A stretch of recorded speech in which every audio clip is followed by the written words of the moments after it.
Polity में schedules की बात करेंगे, अनुसूचियों की बात करेंगे। ठीक है ना? ठीक है। मैंने आपको कल की क्लास में बताया था कि जो शेड्यूल्स होते हैं, अनुसूचियां जो होती हैं, क्या अनुसूचियों की मूल संविधान में जो संख्या थी बेटा, वो कितनी थी? 8 थी। लेकिन वर्तमान में बात करें तो वर्तमान में कितनी है? 12 है। ये बात ध्यान रखना। ठीक है ना? ठीक है। अनुसूचियों की जो संख्या थी वो 8 थी, लेकिन वर्तमान में जो है वो 12 है। मूल संविधान कहते हैं जब से संविधान का प्रारंभ हुआ था, क्योंकि हमारा जो भारतीय संविधान है वो 26 नवंबर 1949 को अंगीकृत हुआ था। कब वो अंगीकृत हुआ था? अंगीकृत का मतलब होता है लागू होना। क्या होता है? लागू होना। अगर बात करें मूल संविधान में अनुसूचियों की तो कितनी थी बेटा? 8 थी। और वर्तमान में कितनी है? 12। वर्तमान में कितनी है? 12 है। ठीक है ना? ठीक है। तो बात करेंगे कि इन 12 अनुसूचियों में क्या क्या चीजें दे रखी हैं। इनमें बाई प्रैक्टिकली चीजों को देखेंगे।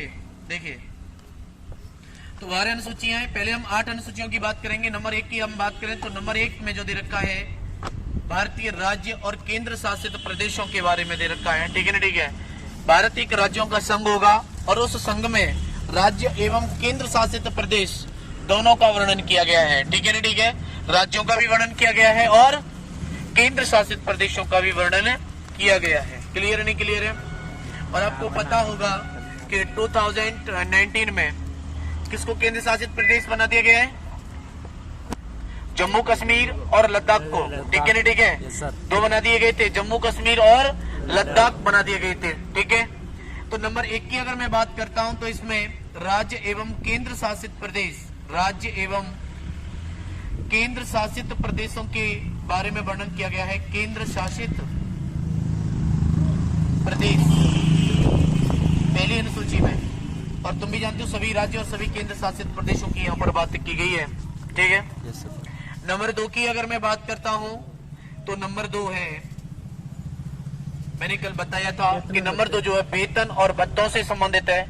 ठीक है ना? ठीक है। जैसे कि आप पुलिस में नौकरी कर रहे हैं और पुलिस में पीएससी में लग गए, तो आप जानते हैं कि पीएससी की जो बटालियन है विभिन्न स्थानों पर परिवर्तित तो होती रहती है, तो वहां पर उनका भत्ता जो है चेंज होता रहता है। जैसे आगरा में है तो उनका वेतन भत्ता अलग होगा, इलेक्शन टाइम में वेतन भत्ता कुछ अलग होता है। ठीक है ना? ठीक है। इलेक्शन टाइम में थोड़ा ज्यादा हो जाता है और सबसे ज्यादा जो वेतन भत्ता मिलता है वो गुजरात साइड में मिलता है। ठीक है ना? ठीक है। तो उन चीजों को भी जानना ज्यादा जरूरी होता है। तो वेतन भत्ते से संबंधित है अनुसूची 2 जो है। किससे संबंधित है बेटा? वेतन भत्ते से संबंधित है अनुसूची 2 जो है। डायरेक्ट आपको प्रश्न जब पूछा जाएगा परीक्षा में तो वो डायरेक्टली यहीं से क्वेश्चन पूछेगा कि अनुसूची 2 किससे संबंधित है। ठीक है ना? ठीक है। अगर मैं बात करता हूँ अनुसूची 3 की, किसकी बात करता हूँ?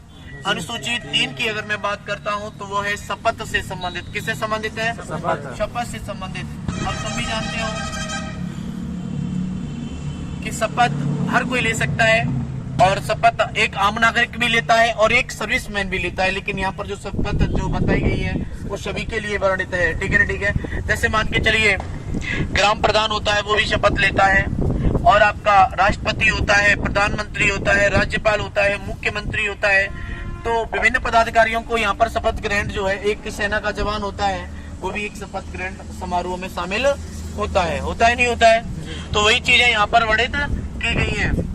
तो नंबर 3 जो संबंधित है वो केवल शपथ से संबंधित है। किससे संबंधित है? शपथ। नंबर 4 की अगर मैं बात करूं, किससे की बात करूं बेटा? नंबर 4 की अगर मैं बात करता हूं तो नंबर 4 में क्या वर्णित है? राज्यसभा और लोकसभा की सीटों का बंटवारा। ठीक है ना? ठीक है। राज्यसभा और लोकसभा की सीटों का बंटवारा है। राज्यसभा एवं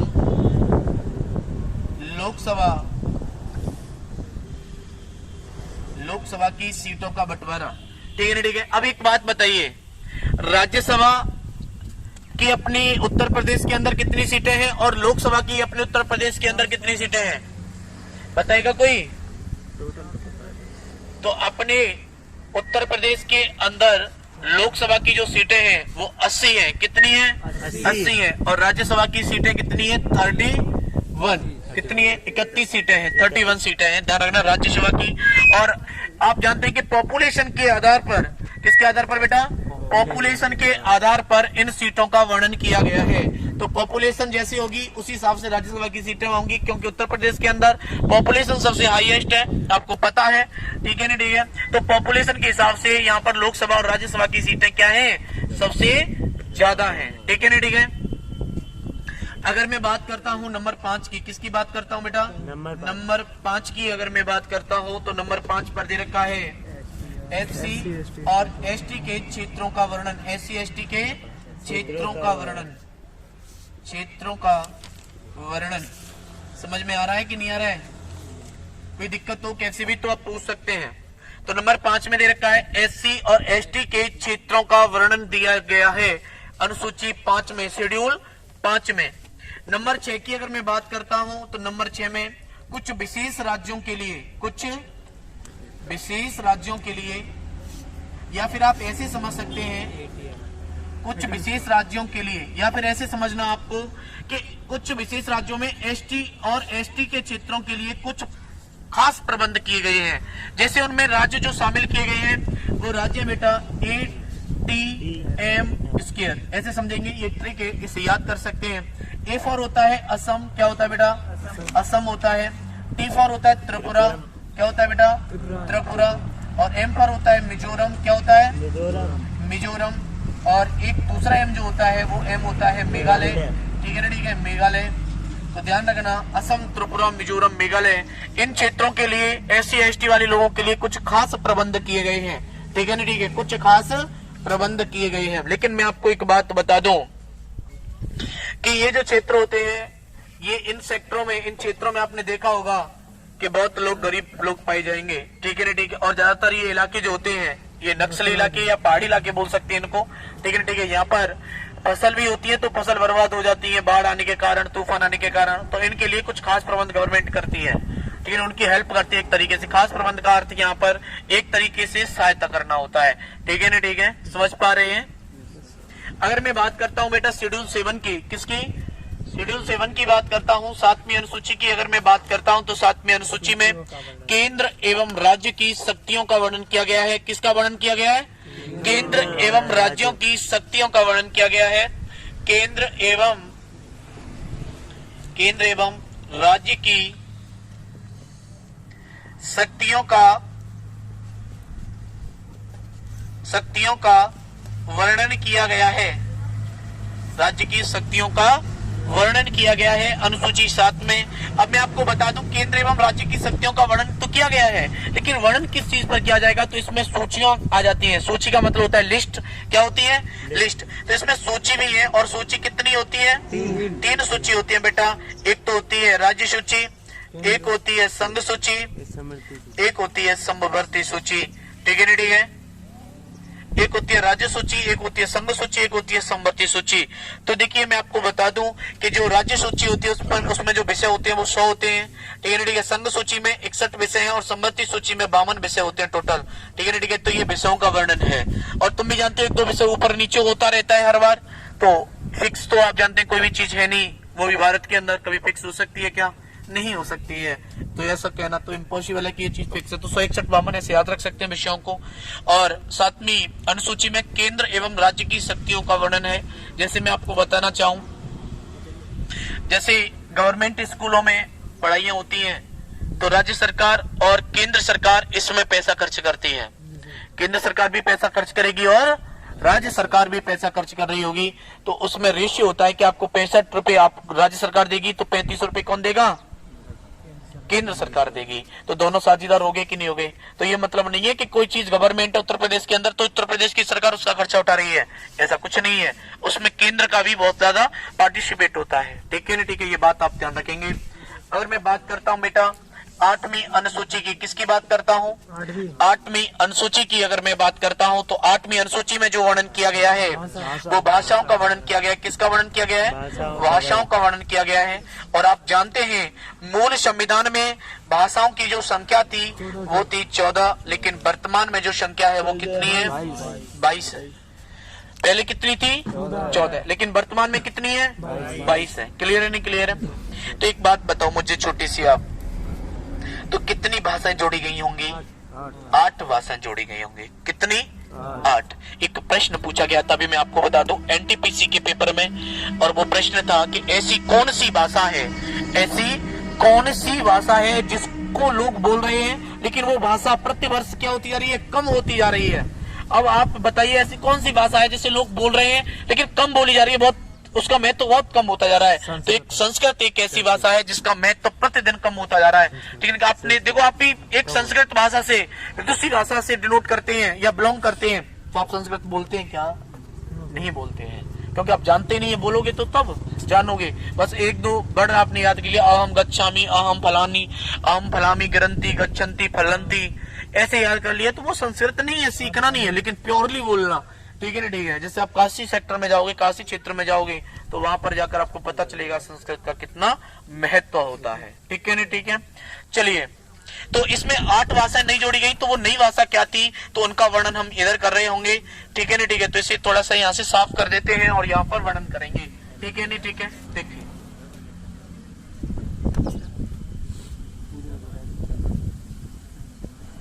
तो 8 भाषाएं कौन सी थी भारतीय संविधान में, उनकी चर्चा यहाँ पर करेंगे। देखिए, तो 14 भाषाएं तो पहले थी, तो 15वीं भाषा जो आई होगी वो कौन सी भाषा थी? तो 15वीं जो भाषा थी बेटा वो थी सिंधी भाषा। कौन सी भाषा थी? सिंधी भाषा थी। और सिंधी भाषा जो आई है 21वें संविधान संशोधन 1967 में, 21वां संविधान संशोधन 1967 के तहत ही तो आई है। बताओ, किसी को कोई डाउट है क्या? ये 15वीं भाषा आई है। कौन सी भाषा आई है? 15वीं। लेकिन हम बात करें 16, 17, 18, ठीक है ना? ठीक है। 16, 17, 18, तो 16वें नंबर की और 17वें नंबर की और 18वें नंबर की अगर मैं बात करता हूं, तो इसके लिए आपको एक छोटी सी ट्रिक याद करने की जरूरत है, एक हल्का सा कॉन्सेप्ट याद करने की जरूरत है, और वो ये है कि न, म, क, किसका? न, म और क, इनको याद करना है। न से होता है नेपाली, क्या होता है बेटा? नेपाली। म से मणिपुरी, याद रख लेना, म से मणिपुरी, क से कोंकणी। क्लियर है? नहीं क्लियर है? तो ये भाषाएं आई, तो ये 16वीं, ये 17वीं और ये 18वीं भाषा थी। क्लियर है? नहीं क्लियर है? 16, 17, 18 हो गई। अब हमारे पास 4 भाषाएं और बचती हैं, 19, 20, 21, 22। तो देखिए यहाँ पर, तो मैं एक बात और बता देता हूँ, ये जो भाषा आई है ये 71वीं संविधान संशोधन 1992 के तहत। क्लियर है? नहीं क्लियर है? 71वां संविधान संशोधन हुआ था 1992 में, 1992 में, तो उसके तहत नेपाली, मणिपुरी और कोंकणी तीनों भाषाओं को भारतीय संविधान में जोड़ा गया था। तो ये भी प्रश्न यहाँ से पूछ सकता है कि नेपाली, मणिपुरी, कोंकणी को किस संविधान संशोधन के तहत जोड़ा गया है? तो ये 71वें संविधान संशोधन के तहत जोड़ा गया है। क्लियर है या नॉट क्लियर? क्लियर है ना सभी का? कोई दिक्कत यहाँ तक? अब बात करते हैं बेटा 19, 20, 21 और 22, इनकी थोड़ी सी अगर मैं चर्चा करूं यहाँ पर, तो एक बात ध्यान रखनी है बस आपको, और वो बात है छोटा सा ट्रिक। जैसे याद रखेंगे बूढ़ी, देखो ट्रिक अभी लैंग्वेज नहीं लिखा रहा हूँ, ट्रिक लगा रहा हूँ इसकी याद करने की। बूढ़ी, डोकरी, डोकरी की थाली में, डोकरी की थाली में क्या है? मेथी है। एक बात बताओ बेटा, बूढ़ी डोकरी की थाली में मेथी है, एक बूढ़ी डोकरी है, बूढ़ी है, कौन है? डोकरी है, उसकी थाली में क्या है? मेथी है। तो उसी प्रकार से लैंग्वेज को यहाँ से उठा रहे होंगे। तो देखिए, बूढ़ी, बूढ़ी का मतलब होता है बोडो, क्या होता है? बोडो, एक बोडो लैंग्वेज होती है। डोगरी का मतलब डोगरी, बोडो डोगरी। थाली का मतलब संथाली, थाली का मतलब संताली, मेथी का मतलब मैथिली। तो ये इस प्रकार से भाषाएं किस संविधान संशोधन के तहत जोड़ी गई थी? बताएगा कोई? कौन सा संविधान संशोधन था? नहीं, किसी को याद है कि पहले वैसे पढ़ रखा है आप लोगों ने? 2003। कौन सा संविधान संशोधन था? 92वां संविधान संशोधन था 2003 में। 92वां संविधान संशोधन था और वो हुआ था 2003 में। कब हुआ था बेटा?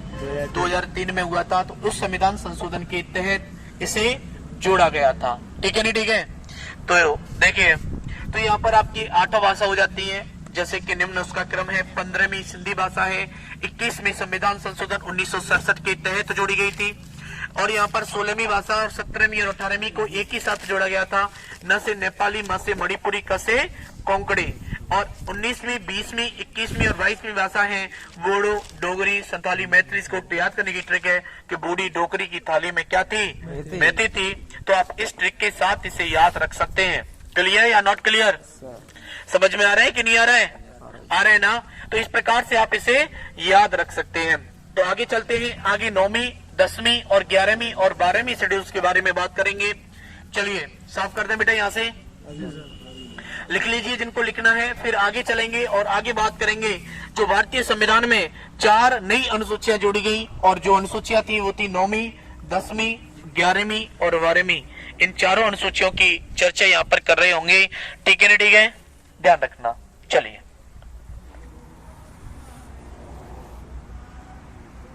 चलिए बेटा, लिख लिया? थोड़ा सा फास्ट लिखने का प्रयास करें सभी लिख लें आराम से। अब जो बात करेंगे आगे की 4 नई अनुसूचियों की बात करेंगे जो कि एग्जाम में कई बार पूछी गई हैं। ध्यान रखना, यहां से अनुसूचियों से ऐसा कोई एग्जाम नहीं है कि यहां से प्रश्न न पूछता हो। ध्यान रखना।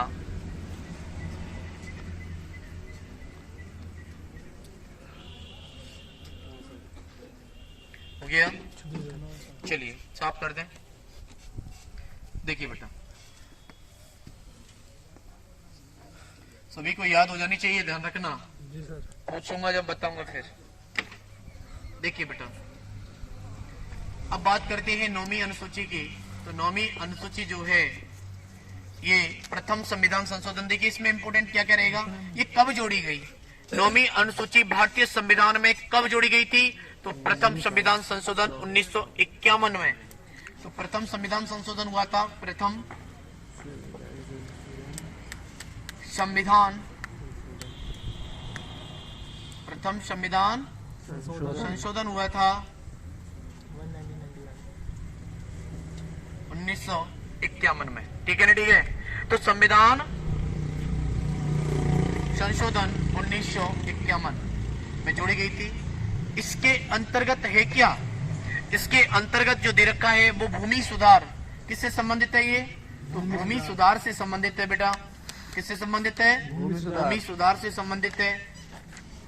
इसमें कितने अधिनियम हैं? 284 अधिनियम है इसके अंतर्गत। कितने अधिनियम है? 284 अधिनियम है। उस समय प्रधानमंत्री कौन थे? तो पंडित जवाहरलाल नेहरू थे। जो पंडित जवाहरलाल नेहरू उस समय प्रधानमंत्री थे। क्लियर है? नहीं क्लियर है यहाँ तक बेटा? किसी को कोई दिक्कत है क्या? किसी बच्चे को कोई दिक्कत यहाँ तक? कोई दिक्कत हो तो बताइए। समझ में आ रहा है ना? चलिए तो आगे बात करते हैं बेटा 10वीं अनुसूची की। किसकी बात करेंगे? 10वीं अनुसूची की। तो 10वीं जो अनुसूची है वो है आपकी 52वें संविधान संशोधन 1985 के द्वारा जोड़ी गई। ये जो संबंधित है ये दल बदल से संबंधित है। किससे संबंधित है बेटा? दल बदल से संबंधित है। तो दल बदल को हम आयाराम और गयाराम के नाम से भी जानते हैं। किस नाम से जानते हैं? आयाराम और गयाराम के नाम से भी जानते हैं। तो इसे हम कह सकते हैं कि आयाराम और गयाराम के नाम से भी जानते हैं। तो दोनों नामों से आप इसे याद रखेंगे। कभी कभी पूछ लिया जाता है पेपर में कि आयाराम और गयाराम के नाम से किस अनुसूची को जाना जाता है? तो किस अनुसूची को जाना जाता है? 10वीं अनुसूची को जाना जाता है। ये किस संविधान संशोधन के तहत जोड़ी गई थी? तो 52वें संविधान संशोधन 1985 के तहत जोड़ी गई। क्लियर? अब देखिए ये जो है इसमें जो प्रधानमंत्री थे बेटा वो थे आपके राजीव गांधी। कौन थे? राजीव गांधी। राजीव गांधी उस समय प्रधानमंत्री थे। अब बात करें बेटा 11वीं अनुसूची की। किसकी बात करें? 11वीं अनुसूची की अगर मैं बात करता हूं तो 11वीं अनुसूची जो है वो है ग्राम पंचायतों का वर्णन किया गया है 11वीं अनुसूची में। ग्राम पंचायत आप जानते हैं, ग्राम पंचायतों में क्या क्या होता है, क्या क्या नहीं होता है। लेकिन इसमें भी अधिनियम आई थी। कितने अधिनियम थे इसमें? 24। ग्राम पंचायतों से संबंधित है। किससे संबंधित है बेटा? ग्राम पंचायतों से संबंधित है। ये किस संविधान संशोधन के तहत जोड़ी गई थी? 73वां संविधान संशोधन हुआ था 1992 में। और इसमें अधिनियम जो थे वो थे आपके बेटा 24 अधिनियम थे कुल। तो बस इतना ही याद रखना है आपको कि इसमें ग्राम पंचायतों का वर्णन किया गया। 73वीं संविधान संशोधन 1992 के तहत जोड़ी गई। 24 अधिनियम है। इसमें टोटल कितने अधिनियम है बेटा? 24 अधिनियम है। अगर मैं 12वीं अनुसूची की बात करता हूँ, किसकी बात करता हूँ? 12वीं अनुसूची की अगर मैं आपसे बात करता हूँ तो 12वीं अनुसूची में जो दे रखा है वह है नगर पालिका से संबंधित है। किससे संबंधित है? नगर पालिका से संबंधित है। नगर पालिका से संबंधित है। और इसमें टोटल कितने अधिनियम दे रखे हैं? 18 अधिनियम है। इसमें कितने अधिनियम है बेटा? 18 अधिनियम है। और ये जो है 74वीं संविधान संशोधन 1992 के तहत जोड़ी गई थी। ये बात आप अपने दिमाग में सेव करके रखेंगे। क्लियर है या नॉट क्लियर? तो इस प्रकार से आपकी 12 अनुसूचियां हो जाती हैं। एक बार मैं इन्हें रिपीट करा देता हूँ, ठीक है ना? ठीक है, ध्यान से सुनेंगे फोकस के साथ में, और आपको याद भी हो गई होंगी। उम्मीद ये करता हूँ कि आपकी समझ में बहुत अच्छे तरीके से आई होंगी। एक भी क्वेश्चन यहाँ से बाहर नहीं जाएगा। अब अगर आप इसी स्ट्रक्चर के साथ में इसे पढ़ लेते हैं तो ठीक है ना? ठीक है, एसएससी जीडी का एग्जाम दीजिए, यूपीएससी का एग्जाम दीजिए, एसएससी में कोई भी एग्जाम दीजिए आप, यहाँ से अगर क्वेश्चन आया अनुसूची से, शेड्यूल से, तो क्वेश्चन बाहर नहीं जाएगा, ये गारंटी है। देख लेना अन्यथा, ठीक है ना? ठीक है, तो ये बात आप ध्यान रखेंगे बेटा। क्लियर है या नॉट क्लियर? देखिए, मैंने आपको बताया था शेड्यूल्स में फर्स्ट जो शेड्यूल है अनुसूची 1 है, उसमें केंद्र और राज्य से संबंधित वर्णन किया गया है। किससे? केंद्र और राज्यों से संबंधित वर्णन किया गया है। और मैं आपको बता दूं कि राज्य और केंद्र शासित प्रदेशों का उसमें वर्णन किया गया होगा। केंद्र और राज्य, केंद्र का मतलब यहाँ केंद्र शासित प्रदेशों से, मैं शॉर्ट में बता रहा हूँ, केंद्र शासित प्रदेश और राज्यों से संबंधित है पहली अनुसूची में। अगर दूसरी अनुसूची की अगर मैं बात करता हूँ, दूसरी अनुसूची की अगर मैं बात करता हूं तो उसमें है आपके वेतन भत्ते। क्या है? वेतन भत्ते हैं। और अनुसूची 3 की बात करता हूं तो उसमें शपथ ग्रहण से संबंधित बातों का वर्णन किया गया है। अगर मैं 4 की बात करता हूं तो उसमें राज्यसभा की सीटों के बंटवारे से संबंधित है। अगर मैं 5 की बात करता हूं तो 5 में एससी और एसटी के क्षेत्रों का वर्णन किया गया है। और 6 की बात करता हूं तो बेटा 6 में जो वर्णन किया गया है वो है कुछ विशेष राज्यों के लिए दर्जा दिया गया है। और वो राज्य हैं निम्न क्रम में है असम, त्रिपुरा, मिजोरम, मेघालय, और दार्जिलिंग को भी बहुत जल्दी जोड़ दिया जाएगा, तो दार्जिलिंग भी उसमें शामिल है। ये भी बात आप ध्यान रखेंगे। क्लियर है नहीं क्लियर है? और आपको मैं बता दूं साथ में जो किया गया है, वर्णन किया गया है, वो केंद्र और राज्य की शक्तियों का वर्णन किया गया है। किसका वर्णन किया गया बेटा? केंद्र और राज्य की शक्तियों का वर्णन किया गया है। ठीक है ना? ठीक है, चलिए, केंद्र और राज्य की शक्तियों का वर्णन किया गया है। साथ में और 8 की अगर मैं बात करता हूं तो 8 में जो वर्णन किया गया है, और देखो केंद्र और राज्य की शक्तियों का जो वर्णन है, राज्य सूची, संघ सूची, समवर्ती सूची, इसमें 3 सूचियां, इसमें विषय है 161 52 जो है। ठीक है ना? ठीक है, ये 7 हो गई। 8 में भाषाओं का वर्णन किया गया है। और भाषा कितनी होती है? 22 भाषाएं। लेकिन वर्तमान में, लेकिन मूल संविधान में कितनी भाषाएं थी? 14 भाषाएं थी। तो 8 भाषाएं जो जोड़ी गई हैं वो इस प्रकार है। सिंधी जोड़ी गई थी, फिर नेपाली, मणिपुरी, कोंकणी जोड़ी गई थी, और फिर बाद में कौन सी भाषा जोड़ी गई है? बोडो, डोगरी, संथाली और संथाली। ठीक है ना? ठीक है, तो इस प्रकार से 8 नई भाषाएं जोड़ी गई। तो इसके अलावा अगर हम और बात करते हैं अलग से, तो 9वीं अनुसूची आई थी। कौन सी अनुसूची आई बेटा? 9वीं अनुसूची आई। 9वीं अनुसूची में जो वर्णन किया गया वो भूमि सुधार से। 10वीं में दल बदल से, दल बदल को हम आयाराम और गयाराम के नाम से भी जानते हैं। और बात करें 11वीं अनुसूची की तो वो ग्राम पंचायतों का वर्णन किया गया है। किसका वर्णन किया गया है? ग्राम पंचायतों का वर्णन किया गया है। और 12वीं अनुसूची की अगर हम बात करते हैं तो उसमें नगर पालिका का वर्णन किया गया है। इस प्रकार से अनुसूचियां यहाँ पर खत्म हो जाती हैं। ठीक है ना? ठीक है, तो आगे का जो टॉपिक रहेगा वो हमारा टॉपिक रहेगा भाग 1। ठीक है ना? ठीक है, भाग 1 में जो पढ़ेंगे आर्टिकल 1 से 4 तक पढ़ रहे होंगे वो नेक्स्ट क्लास में पढ़ेंगे। ठीक है ना? ठीक है, तो इस क्लास को हम यहीं पर खत्म करेंगे। Thank you, all the best.